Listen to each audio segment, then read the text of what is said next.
رمضان اللهم لك رمضان اللهم لك اللهم لك صمنا وعلى رزقك أفطرنا فتقبل منا.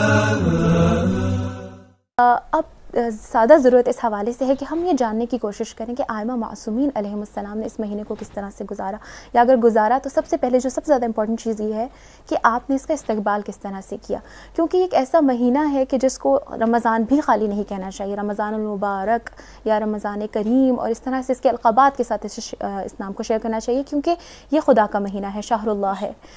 رمضان کا ایک خاص احترام، رمضان کا ایک خاص استقبال ہوتا ہے.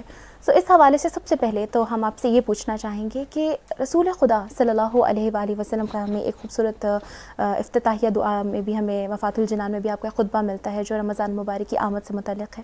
آپ علیہ الصلوۃ والسلام کی روش پر اگر نظر کی جائے تو آپ علیہ الصلوۃ والسلام اس بابرکت مہینے کا استقبال کس طرح سے کیا کرتے تھے؟ بسم اللہ الرحمن الرحیم، نحمدہ ونصلی علی رسولہ الکریم وآلہ الطیبین الطاہرین المعصومین المظلومین. ماہ مبارک رمضان یہ ایک ایسا بابرکت اور رحمتوں والا مہینہ ہے کہ جس مہینے کی رحمت کی خوشی کو رحمت للعالمین بھی سیلیبریٹ کرتے ہیں، مناتے ہیں. اور تاریخ یہ کہتی ہے، سیرہ نبوی کا حصہ ہے کہ پیغمبر گرامی ختمی مرتبت محمد مصطفیٰ صلی اللہ علیہ وآلہ وسلم کے لیے یہ مہینہ اس قدر خوشی کا مہینہ تھا کہ آپ کے اصحاب اس خوشی کو آپ کے چہرہ مبارک پر دیکھ لیا کرتے تھے، اور آپ کا چہرہ مزید نورانی، مزید روشن ہو جاتا تھا اس ماہ مبارک کی خوشی سے. پیغمبر ماہ رمضان کا استقبال رمضان میں نہیں کرتے، بلکہ ماہ رمضان المبارک کا استقبال رجب المرجب سے کرتے ہیں. اسی لیے روایت یہ کہتی ہے کہ ماہ رجب در حقیقت بیج کو بونے کا مہینہ ہے، اور ماہ شعبان آبیاری کا مہینہ ہے، اور ماہ رمضان فصل کو کاٹنے کا مہینہ ہے. اسی لیے پیغمبر گرامی کے حوالے سے اصحاب کا یہ کہنا ہے، مورخین کا یہ کہنا ہے کہ ہم نے شعبان المعظم میں کبھی بھی پیغمبر خدا کو بغیر روزے کے نہیں دیکھا، ہمیشہ حالت روزہ میں ماہ شعبان میں دیکھا. پھر پیغمبر اس بات کی تاکید کرتے ہیں کہ توبہ کریں شعبان کے اندر، اس لیے آپ کو شعبان کے اعمال میں استغفر اللہ واسألہ توبہ کہا، بار بار توبہ کیجئے. کیونکہ جب تک انسان پیوریفائی نہیں ہوتا وہ اس نور سے استفادہ نہیں کر سکتا. بس پیغمبر گرامی اس مہینے کے استقبال کو جب بھی کرتے ہیں تو مختلف الفاظ استعمال کرتے ہیں. کسی مقام پر یہ کہتے ہیں کہ اے میرے اصحاب، غلقت ابواب النار، تمہیں مبارک ہو کہ جہنم کے دروازوں کو بند کر دیا گیا ہے، وفتحت ابواب الجنہ، اور کھول دیا گیا ہے جنت کے دروازوں کو مومنین کے لیے، مسلمانوں کے لیے، ان لوگوں کے لیے جو اس ماہ مبارک سے استفادہ کریں گے. بس اس مہینے میں بہت ہی خوش قسمت ہیں وہ افراد کہ جو اس کھلے ہوئے جنت کے دروازے سے، کہ جسے باب الریان کہتے ہیں، اس سے استفادہ کریں گے اور اس میں داخل ہوں گے. پیغمبر گرامی جیسا کہ آپ نے اشارہ کیا خطبہ شعبانیہ کی طرف، کہ جب آپ شعبان کے آخری جمعے میں منبر پر تشریف لے کر جاتے ہیں اور آپ صلی اللہ علیہ وآلہ وسلم ایک خطبے کو ارشاد فرماتے ہیں استقبال رمضان کے حوالے سے. ناظرین سے میں چاہوں گی کہ ہمارے پاس کیونکہ وقت مختصر ہے اور ہم اس خطبے کو تفصیلاً بیان نہیں کر سکتے، لیکن اول ماہ رمضان المبارک میں جہاں مختلف اعمال کو انجام دیں گے، خطبہ شعبانیہ کو ضرور پڑھیے، کیونکہ یہ خطبہ یہ بتاتا ہے کہ ہم کس قدر نعمتوں کے اندر غرق ہو رہے ہیں اس ماہ رمضان میں. کیونکہ جب انسان غرق نعمت ہوتا ہے اور جس کو احساس ہوتا ہے کہ وہ غرق نعمت ہے، وہ اتنا اپنے ظرف کے مطابق استفادہ کرتا ہے. اس خطبہ شعبانیہ میں سے اگر ہم چند نکات کو آپ کے سامنے رکھیں تو یہ خطبہ شعبانیہ یہ کہتا ہے کہ یہ وہ مہینہ ہے کہ جس میں خداوند متعال انسان پر احسان کرتا ہے، اور اس احسان کو اس طرح سے کرتا ہے کہ وہ خود میزبان بن جاتا ہے اور اپنی مخلوق کو مہمان بنا لیتا ہے. اسی لیے کہا کہ وَهُوَ شَهْرٌ دُعِيتُمْ، یہ وہ مہینہ ہے کہ جس مہینے میں تمہیں دعوت دی جاتی ہے. اور یہ دعوت دینے والا ذات باری تعالیٰ ہے. اس کی دعوت کے کیا کہنے، جو رب العالمین ہے، جو خالق کل کائنات ہے، اس کی دعوت کیسی ہوگی اس کا اندازہ ہم لگا ہی نہیں سکتے. اس کا مطلب ہے کہ اس مہینے سے استفادہ کرنے کے لیے اولاً ہمیں اپنے ظرف کو وسیع کرنا پڑے گا. اس کے بعد ایک اور نقطہ جو بہت ہی اہم ہے، جو خطبہ شعبانیہ میں بھی ملتا ہے اور آگے ائمہ کی سیرت میں بھی ملتا ہے، کہ آپ یہ کہتے ہیں کہ ہمیں بہت ہی پاک نیتوں کے ساتھ دعا کرنی چاہیے کہ پروردگار ہم سب کو یہ توفیق مہیا کرے کہ ہم ماہ رمضان کے روزے رکھ سکیں. یعنی اس کا مطلب یہ ہے کہ اگر خدا کی توفیق نہ ہو تو انسان بہت چاہنے کے باوجود بھی حقیقی روزے دار نہیں بن سکتا.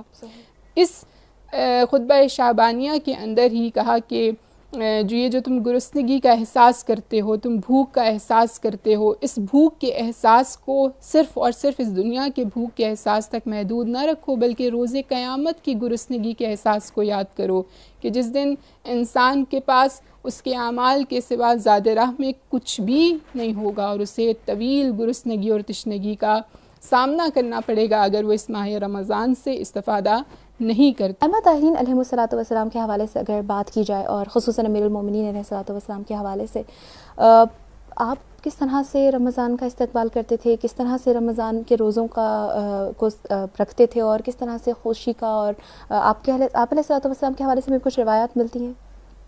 امیر المومنین علی ابن ابی طالب علیہ السلام کے حوالے سے ملتا ہے کہ آپ ماہ رمضان کو شہر القیام سمجھتے تھے، یعنی اس کی شبوں میں عبادت کرتے تھے اور اس کے روز میں روزہ رکھتے تھے. اور آپ کے لیے ماہ رمضان المبارک بالکل ویسے ہی عید کی مانند تھا. آپ اس کو عید کی مثل قرار دیتے ہیں کہ ماہ رمضان عید کے مثل ہے، اولیاء خدا کی عید قرار دیتے ہیں. اسی طرح امیر المومنین کی اولاد میں سے امام زین العابدین علیہ السلام، وہ شخصیت کے جو عبادت گزاروں کی زینت ہے، وہ شخصیت ماہ رمضان المبارک کے استقبال میں جس دعا کا تذکرہ صحیفہ سجادیہ میں ہمیں ملتا ہے استقبال رمضان کے حوالے سے، اس دعا میں آپ بتاتے ہیں کہ کس طرح سے ماہ رمضان کا استقبال کرنا چاہیے. پہلے بارگاہ میں پہلے اس کی حمد و ثنا بیان کرتے ہیں، اس کے احسانات کا تذکرہ کرتے ہیں اور کہتے ہیں کہ خدا تیرے بہت سے فضل ہیں، بہت سے احسانات ہیں، تیرا بہت کرم ہے انسانوں پر، اور انہی احسانوں میں سے ایک برترین احسان یہ ہے کہ تو ہمیں وارد ماہ مبارک رمضان کر رہا ہے. اور پھر اس مہینے کو اس دعا میں، یہ بھی استقبال رمضان میں ناظرین کو بھی اور ہمیں بھی اسے پڑھنا چاہیے، اس دعا میں آپ ماہ مبارک رمضان کو شہر الصیام کہتے ہیں، شہر الاسلام کہتے ہیں. شہر الاسلام کیوں کہتے ہیں؟ اس کے پیچھے بہت ساری علماء نے مباحث کو پیش کیا. کہا کہ اسلام در حقیقت ہمیں ماہ مبارک رمضان میں بہت ہی وسیع پہلو کے ساتھ نظر آتا ہے. سبحان اللہ. اسلام الفت کا دین ہے، اسلام احساس کا دین ہے، اسلام نادار افراد کی مدد کرنے کا دین ہے، اسلام انسانیت کا دین ہے، اسلام انسان کو ایک لمٹس میں رہنا سکھاتا ہے، ایک حدود سکھاتا ہے، بندگی سکھاتا ہے. یہ تمام چیزیں ہمیں ماہ رمضان المبارک میں بطور اولیٰ نظر آتی ہیں. اسی وجہ سے اسے کہا کہ یہ شہر اسلام ہے. اس کے علاوہ اس کو شہر القیام کہا گیا، اسی لیے ائمہ کے حوالے سے جیسے امیر المومنین اور تمام ائمہ کے حوالے سے ملتا ہے کہ آپ اس کی شبوں کو عبادت میں اور قیام اور قعود کی کیفیت میں گزارتے تھے.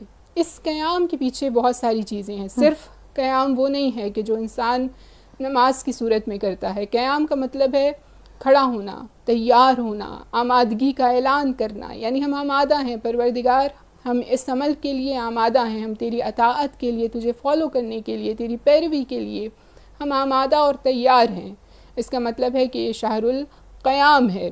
اس دعا میں دو اہم نکات جو ہمیں نظر آتے ہیں استقبال ماہ رمضان کے حوالے سے، وہ یہ کہ وہی نقطہ جو پیغمبر گرامی کی سیرہ میں نظر آیا کہ آپ دعا کرتے ہیں کہ پروردگار ہماری نصرت فرما، ہماری مدد فرما کہ ہم اچھے روزے رکھ سکیں. اس کا مطلب یہ ہے، اچھی چیز ہمیں نظر آتی ہے وہ یہ کہ آپ کہتے ہیں کہ حقوق شرعی کو انسان کو ماہ مبارک رمضان کے استقبال میں تمام حقوق شرعی کو ادا کرنا چاہیے. صلہ رحمی کیجیے، بتائیے کہ ماہ مبارک رمضان آیا ہے، برکت کا مہینہ آیا ہے، میں اس وجہ سے میں خدا کا مہمان بننے جا رہا ہوں. اس مہمانی کے احترام میں چاہتا ہوں کہ میں اس صلہ رحمی کو انجام دوں. اسی طرح اگر کوئی خمس ادا نہیں کرتا، اگر کوئی زکوٰۃ نہیں دیتا، وہ ماہ مبارک رمضان کو بہت تاکید کی گئی کہ سال خمسی ماہ مبارک رمضان کو قرار دیا جائے، تاکہ ایک احساس انسان کے اندر بیدار ہو کہ یہ ہم حقیقت میں خدا کی میزبانی کو قبول کر رہے ہیں اور اس کے مہمان بننے کے لیے ہم اپنے مال کو بھی پیوریفائی کر رہے ہیں اور خالص کر رہے ہیں. بس یہاں پر امام زین العابدین علیہ السلام جس نقطے کی طرف اشارہ کرتے ہیں اسے مولوی نے اپنے شعر میں بہت ہی خوبصورت انداز میں بیان کیا کہ آپ کہتے ہیں کہ روسینہ را چون سینہا ہفتاب شو یا سینہا، کہ تم اپنے قلب کو، اپنے دل کو ان لوگوں کے دل کی طرح، چون سینہا ان لوگوں کے دل کی طرح، از ہفت آب شوئی اپنے دل کو 7 قسم کے پانیوں سے پاک کرو، پاکیزہ کرو 7 قسم کے آب سے. اور وہ آب کیا ہے؟ وہ پانی توبہ کا پانی ہے. سبحان اللہ. اس پانی سے پاکیزہ کرو. اس کے بعد کیا ہوگا؟ وَآنگہ شراب عشق را پیمانش ہو. اس کے بعد تمہیں مزہ آئے گا وہ مشروب پینے کا جو خداوند متعال کے عشق میں ماہ مبارک رمضان میں اس کی برکتوں، اس کے فضل اور کرم کی صورت میں تمہیں عطا کیا جا رہا ہے. سبحان اللہ. بہت خوب. اولیاء اللہ رمضان المبارک کا استقبال بہت بہترین طریقے سے کرتے ہیں، اور ان میں شمار ہوتا ہے صحابہ پیغمبر صلی اللہ علیہ وسلم کا بھی، کہ جس میں ایک صحابی مجھے نظر آتے ہیں حضرت ابو ذر غفاری کے، جن کے بارے میں رسول اکرم نے فرمایا کہ اتنے صدق کلام کرنے والے، اتنے سچے ہیں کہ روئے زمین پر ان جیسا سچا اور کوئی نہیں. انہی کی ایک اور خوبصورتی کو اس طرح سے بیان کرتے ہیں کہ رمضان المبارک کے مہینے میں وہ 40 ختم قرآن کیا کرتے تھے. اولیاء اللہ کا بھی ایک عجیب مزاج ہے اس مہینے میں، ایک عجیب سرور ہے ان کی ذات کے اندر، اور ایک عجیب خوشی ہے جو وہ اپنے دل میں محسوس کرتے ہیں اس ماہ مبارک کی آمد کے بعد. اولیاء اللہ کی روش میں ہم کس طرح سے دیکھتے ہیں کہ وہ رمضان مبارک کا استقبال کس طرح سے کرتے ہیں؟ دیکھیے یہ سوال اس اعتبار سے بہت اہمیت رکھتا ہے کیونکہ بے شک کہ ائمہ علیہم السلام معصوم عن الخطا ہیں، لیکن اس کے باوجود لوگوں کے ذہن میں یہ سوال بار بار اٹھتا ہے کہ ائمہ علیہم السلام یا معصومین علیہم السلام کے لیے شاید یہ عمل انجام دینا بہت آسان تھا اور ہمارے لیے بہت ہی مشکل اور صعب ہے. لیکن حقیقت میں اگر ہم اس مطلب کو سمجھیں کہ یہ افراد اسوہ حسنہ ہیں اور ہمیں ان کی پیروی کرنی ہے، ان کی اطاعت کرنی ہے، تو یقیناً اولیاء خدا اس کی پیروی اور اطاعت کر سکتے ہیں. اور تاریخ میں ہمیں بہت سے افراد ایسے ملتے ہیں. اصحاب کی بات کریں تو بے شمار اصحاب ایسے ہیں کہ جو اسی روش پر، اسی منش پر مختلف طریقوں سے ماہ رمضان المبارک کا استقبال کیا کرتے تھے. قیام میں، قعود میں، عبادت الہی میں، لوگوں کی خدمت میں، اخلاق حسنہ پر کام کرنے میں اپنی پورے دن کا روٹین اس طرح سے بناتے تھے کہ جیسے پیغمبر گرامی ان کو حکم فرماتے تھے. بالکل چاہیے کہ بالکل ماہ رمضان المبارک حرم ہے. اس حرم میں وارد ہونے کے بعد حالت روزہ میں بہت سے ایسے جائز کام ہیں کہ جن کو انسان انجام نہیں دے سکتا.